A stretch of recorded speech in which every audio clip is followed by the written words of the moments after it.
চীনের বিষয়ে নাক না গুলিয়ে আগে নিজেদের পারমাণবিক নিরস্ত্রীকরণে ব্যবস্থা নেওয়া উচিত যুক্তরাষ্ট্রের। বেইজিংয়ে সামরিক তৎপরতা নিয়ে পেন্টাগনের খসড়া রিপোর্ট নিয়ে প্রতিক্রিয়ায় এমন মন্তব্য করেছে বেইজিং। চীন পররাষ্ট্র মন্ত্রণালয়ের মুখপাত্র বলেছেন, সবচেয়ে বড় পারমাণবিক শক্তিধর হিসেবে ওয়াশিংটনেরই আগে দায়িত্ব নেওয়া উচিত। কোনো দেশের সাথে অস্ত্র প্রতিযোগিতা নয়, কেবল আত্মরক্ষার কৌশল হিসেবে পারমাণবিক কর্মসূচি পরিচালনা করে চীন। ভোগান্তি ভুলে চলে আসুন রিগালে, ওয়ারেন্টি সহ স্টাইলিশ কালেকশন নিয়ে রেডি রিগাল ফার্নিচার।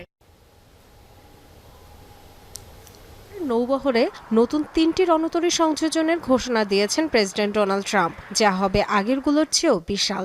12 থেকে 15টি সাবমেরিন, হাইপারসনিক ও ক্রুজ মিসাইলের পাশাপাশি 20 থেকে 25টি যুদ্ধজাহাজ যুক্ত করার পরিকল্পনাও আছে, যা হবে আগের যে কোনো যুদ্ধজাহাজের তুলনায় শতগুণ বেশি শক্তিশালী।